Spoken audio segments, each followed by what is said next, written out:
የፖለቲካ ፓርቲዎች ጥምረት አባላቶቻችን በመንግስት በደል እየተፈጸመባቸው ነው ሲሉ ቅሬታ አቀረቡ።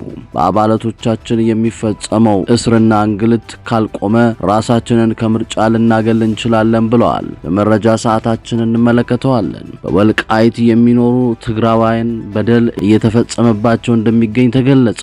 ቅሬታ አቅራቢዎቹ በነጻነት መኖር ተስኖናል ብለዋል። በዝርዝር ይቀርባል። የኮንዶም ዋጋ በከፍተኛ ደረጃ ሊጨምር እንደሚችል እየተነገረ ነው።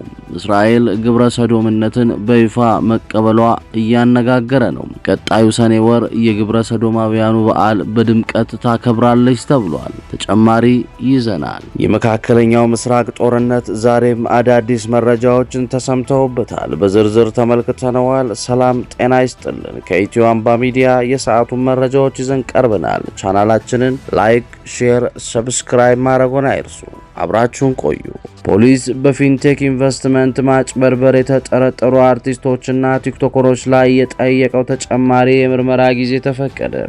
ፖሊስ ተጨማሪ 14 ቀን ለምርመራ እንዲፈቀድ ባለፈው አርብ በነበረው ችሎት ጠይቆ ለውሳኔ ፍርድ ቤቱ ለዛሬ ቀጠሮ እንደነበረው ይታወሳል። በፊንቴክ ኢንቨስትመንት ሽፋን በተፈጸመ ማጭበርበር ወንጀል ተጠርጥረው በቁጥጥር ስር የዋሉ አርቲስቶችና ቲክቶከሮች ጉዳይ በጠየቀው የተጨማሪ ጊዜ ላይ ለመወሰን የፌደራል መጀመሪያ ደረጃ ፍርድ ቤት ሚያዝያ 14 ቀን 2018 ዓ.ም በዋለው ችሎት ለፖሊስ የ7 ቀን ተጨማሪ የምርመራ ጊዜ ፈቅዷል። ባለፉት ሚያዝያ 9 2018 ዓ.ም በነበረው ችሎት ባለፉት ቀናት ያከናወናቸውን ተግባር ለችሎቱ ያስረዳ ፖሊስ ነገር ግን ከወንጀሉ ውስብስብነት ስፋት አንጻር ቀሪ የምርመራ ስራዎችን ለማጠናቀቅ ተጨማሪ 14 ቀናት እንዲሰጠው ጠይቆ ነበር። በተቃራኒው የተጠርጣሪዎቹ ጠበቆች ደንበኞቻቸው በህዝብ ዘንድ የሚታወቁና ቋሚ መኖሪያ ያላቸው በመሆኑና የራሳቸው መተዳደሪያ ስራ ያላቸውና አብዛኞቹ የጤና እክል ያለባቸው ናቸው በማለት የዋስትና መብት እንዲከበርላቸው ተከራክረዋል። ፍርድ ቤቱ የግራ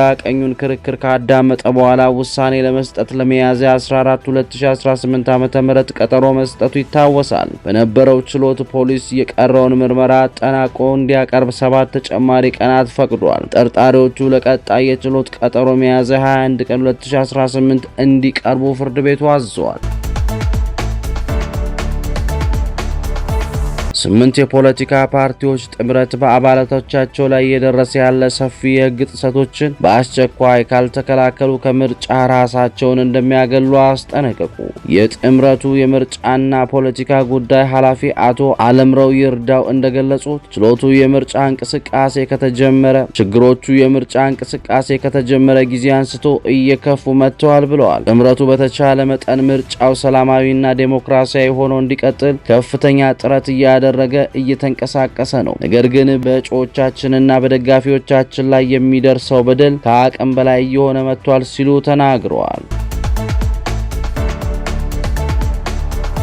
እነ ኮሎኔል ደመቀ በሚያስተዳድሩት ወልቃይት ዞን የትግራይ ተወላጆች ላይ የመብት ጥሰት እየተፈጸመ ነው ተባለ። በምዕራብ ትግራይ በአማራ ኃይሎች አጠራር ወልቃይት ጠገዴ ዞን የሚገኝ ባለስልጣናትና የጸጥታ ኃይሎች ዓመቱ ደም አፋሳሽ ጦርነት ካበቃ ከ4 ዓመታት በኋላ በትግራውያን ተወላጆች ላይ የዘፈቀድ እስራት፣ መንቀሳቀስ፣ የስራና አገልግሎት የማግኘት መድሎ የተሞላበት ገደብ እየጣሉ መሆኑን ሂዩማን ራይትስ ሰዎች ባወጡት አዲስ ሪፖርት ገልጸዋል። የሰብአዊ መብቶች ተሟጋቾች ድርጅት እንዳለው እነዚህ በደሎች ተጨማሪ መፈናቀልን ያስከተሉ ሲሆን በ2013 እስከ 2015 ዓመተ ምህረት በትግራይ ክልል በነበረው አስከፊ ጦርነት ወቅት የተፈናቀሉ በመቶ ሺዎች የሚቆጠሩ ሰዎችን በሰላም የመመለስ ተስፋ እያጨለመ ይገኛል። በአሁኑ ወቅት በፌደራልና በአማራ ክልል የጸጥታ ኃይሎች ቁጥጥር ስር የሚገኘው ዞኑ በ2015 ዓመተ ምህረት በወጣው የአሜሪካ ውጭ ጉዳይ ሚኒስቴር ሪፖርት በማንነት ላይ ያተኮረ የግፍ ወንጀል የተፈጸመበት እንዲሁም በሰው ልጆች ላይ የሚፈጸመው ወንጀሎች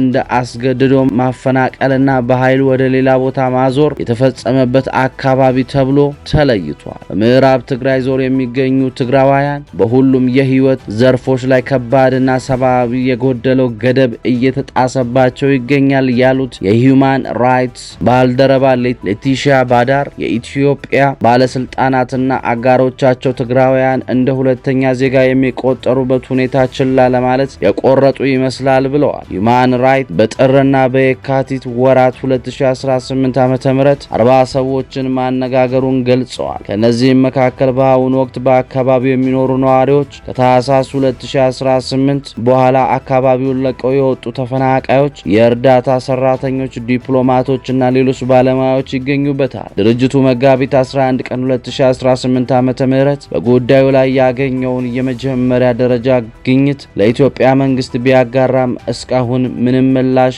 አላገኘውም ብሏል። ቃለ መጠይቅ የተደረገላቸው ሰዎች እንደገለጹት ነዋሪነት መታወቂያ ሰነዶች በስፋት የሚከለከሉ ሲሆን ይህም ትግራውያን የባንክ አካውንታቸው እንዳይንቀሳቀስ፣ መሬት እንዳያገኙና ስራ እንዳይቀጠሩ እንቅፋት ሆኖባቸዋል ተብሏል። አንድ የትግራይ ተወላጅ ለድርጅቱ ሲናገር መታወቂያ ተከልክለናል፣ ይህ ማለት ደግሞ የባንክ አካውንታችንን መጠቀም ሆነ መሬታችንን ማግኘት አንችልም ማለት ነው። ትግራውያን የሚፈቀድላቸው የቀን ሰራተኛ ሆኖ መስራት ብቻ ነው። በዛ ላይ እንሰደባለን፣ እንደበደባለን እንዲሁም እንዋረዳለን ብሏል። ሌላ የ20 ዓመት ወጣት ደግሞ በአካባቢው ያለውን የመንቀሳቀስ ፍርሃት ሲገልጽ አብዛኛው ጊዜ ለመንቀሳቀስ ምቾት አይሰማንም፣ ሁልጊዜ ስጋት አለብን፣ የጸጥታ ኃይሎች ካገኙን ክፉኛ ይደበድቡናል፣ በነጻነት አንንቀሳቀስም፣ የምንንቀሳቀሰው አማራጭ ስናጣ ብቻ ነው ብለዋል። እንደ ሂዩማን ራይት ሪፖርት ከሆነ ባለስልጣናት ትግራውያን ከከተሞቻቸው ለመውጣት ጊዜያዊ ፍቃድ እንዲያወጡ የሚያስገድዱ ሲሆን የጊዜ ፍቃዱ አብዛኛው ጊዜ ለሕክምና ድንገተኛ አደጋዎች ብቻ የተገደበ ነው። አካባቢውን ጥለው የሚሸሹ ሰዎች ቀደም ሲል ከምዕራብ ትግራይ ተፈናቅለው በመካከለኛው ትግራይ በአስቸጋሪ ሁኔታ ውስጥ የሚኖሩ ከ740 ሺህ በላይ ተፈናቃዮች ቁጥር እየጨመረ ይገኛል። የውጭ ዜና አሜሪካ ለድርድር ሁለት ጠንካራ ቅድመ ሁኔታዎችን አስቀመጠች። ዩናይትድ ስቴትስ ከኢራን ጋር ለሚደረገው ለማንኛውም አዲስ የድርድር ምዕራፍ ሁለት ዋና ዋና ቅድመ ሁኔታዎችን አቅርባለች። የመጀመሪያው ቴሄራን ያልተገደበ ዓለም አቀፍ የመርከብ ትራንስፖርት እንዲኖር የሆርሙዝ ወሽመጥን ሙሉ በሙሉ መክፈት አለባት የሚል ሲሆን፣ ሁለተኛው ደግሞ የኢራን ተወካዮች ማንኛውንም ስምምነት እዛው በቦታው ላይ ለማጽደቅ የሚያስችል ሙሉ የውሳኔ ሰጪነት ስልጣን ይዘው መቅረብ ይኖርባቸዋል። እነዚህ ቅድመ ሁኔታዎች ዋሽንግተን ረጅምና ውጤት አልባ የሆኑ ድርድሮችን ለማስቀረት ያላትን ፍላጎት የሚያሳዩ ሲሆን ኢራን አፋጣኝ እና አስገዳጅ ቁርጠኝነት እንድታሳይ ጫና የሚያሳድሩ ናቸው። ሁለቱም ወገኖች አቋማቸውን እያጠናከሩ በመምጣታቸው የዲፕሎማሲያዊ መንገዱ ከጊዜ ወደ ጊዜ እየጠበበ መጥቷል። ይህም ፍጥጫው ከመቻቻል ይልቅ ወደ ከፍተኛ የጥቅምና የኃይል ፍልሚያ እንዲያመራ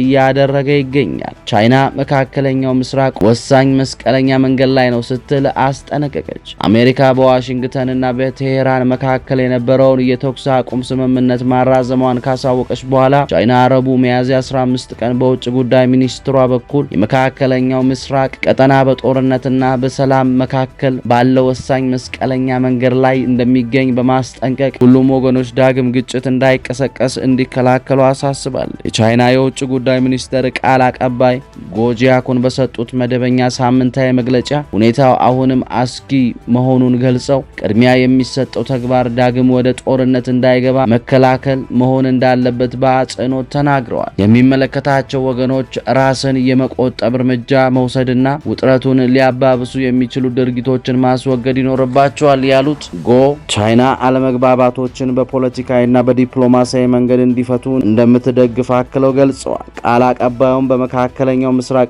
በባህረ ሰላጤ ቀጠና ሰላምና መረጋጋት ለማረጋገጥ አጠቃላይና ዘላቂ የተኩስ አቁም እንዲደረግ ጥሪ ያቀረቡ ሲሆን ቤጂንግ ውጥረትን ለማርገብ ለሚደረግ ዲፕሎማሲያዊ ጥረቶች ያላትን ድጋፍ በድጋሚ አረጋግጠዋል። የአሜሪካ ፕሬዝዳንት ዶናልድ ትራምፕ ኢራን በከፋ የኢኮኖሚ ቀውስ ውስጥ መውደቋን የሆርሙዝ ሰርጥ በአስቸኳይ እንዲከፈት ፍላጎት እንዳላት ገለጹ። ፕሬዝዳንቱ ኢራን በገንዘብ ረገድ እየፈራረሰች ነው፣ የሆርሙዝ ሰርጥ በአስቸኳይ እንዲከፈት ይፈልጋሉ፣ ጥሬ ገንዘብ ተርበዋል፣ በቀን $500 ሚሊዮን እያጡ ነው፣ የወታደርና የፖሊስ አባላት ደሞዝ አልተከፈለም በሚል ቅሬታ እየቀረቡ ነው ሲሉ ጽፈዋል። በሌላ በኩል የኢራን አብዮታዊ ዘብ በሆርሙዝ ሰርጥ ላይ 2 የንግድ መርከቦች በቁጥጥር ስር መዋሉን አስታውቋል። በቁጥጥር ስር የዋሉት ኤምኤስሲ ፍራንሲስካና ዳሚዶስ የተባሉ የጭነት መርከቦች መሆናቸው ታውቋል። ኢራን መርከቦቹ የባህር ላይ ደንቦችን ጥሰዋልና ያለ ፍቃድ ለመንቀሳቀስ ሞክረዋል የሚል ክስ አቅርባለች። በመካከለኛው ምስራቅ ውጥረት ምክንያት የኮንዶም ዋጋ በ30 በመቶ ሊጨምር እንደሚችል ተሰማ። በመካከለኛው ምስራቅ የተቀሰቀሰው ጦርነት በዓለም አቀፍ የኮንዶም ዋጋ ገበያ ላይ የ30 በመቶ ዋጋ ጭማሪ ሊያስከትል እንደሚችል የዘርፉ ግዙፍ አምራች ኩባንያዎች አስታወቁ። የማሌዥያ ካሬክስ ቢኤችዲ ባወጣው መግለጫ በኢራንና በአሜሪካ መካከል ያለው ወታደራዊ ግጭት የሚቀጥል ከሆነ የምርት ዋጋ ከፍ ሊል እንደሚችል አመልክቷል። የኩባንያው ዋና ስራ አስፈጻሚ ጎህ ሚያኪያት እንደገለጹት ለዋጋው መጨመር በዋነኛነት የጭነት ወጪ መናርና የመርከቦች ጉዞ መዘግየት በአቅርቦቱ ሰንሰለት ላይ የፈጠሩት እንቅፋት ምክንያት ሆኗል። በየዓመቱ 5 ቢሊዮን ኮንዶም የሚያመርተው ኩባንያው አሁን ላይ ያለው የዓለም አቀፍ የጸጥታ ሁኔታ ምርቱን ለገበያ እንዳያቀርብ እንቅፋት እንደሆነበት ገልጿል። በኮንዶም ፍላጎት በከፍተኛ ሁኔታ እየጨመረ ቢመጣም የሆርሙዝ የባህር ወሽመጥ ውጥረት የሎጂስቲክ ስራውን እያስተጓጎለ እንደሚገኝ ተመልክቷል። ዘ ጋርዲያን እንደዘገበው ይህ የዋጋ ጭማሪ ስጋት በተለይ በአቅርቦት እጥረት ላይ ባሉ ሀገራት ላይ የጤና ተጽዕኖ ሊያሳድር እንደሚችል ይጠበቃል ብሏል። በአመት 50,000 ድሮኖች ሊያመርት መሆኑ ተነገረ። በመከላከያ ኢንዱስትሪ ዘርፍ ስሙ ገኖ እየወጣ ያለው ቴራ በደቡብ አፍሪካ ፓክስ 2 የተሰኘ የአፍሪካ ትልቁ የድሮን ማምረቻ ፋብሪካ መገንባቱን በይፋ አስታውቋል። በ34,000 ስኩዌር ጫማ ቦታ ላይ ያረፈው ይህ ግዙፍ ተቋም እንደ አውሮፓውያን አቆጣጠር እስከ ሰኔ 2026 ድረስ ስራ ለመጀመር ዝግጅቱ አጠናቋል። ፋብሪካው በተለይ ለአፍሪካ ምድርና ለደህንነት ፍላጎት ተስማሚ የሆኑ ዘመናዊ የድሮን ስርዓቶችን በማምረት አህጉሪቱን የራሷን የሉዓላዊ መከላከያ ቴክኖሎጂ እንድትገነባ ትልቅ በር ይከፍታል።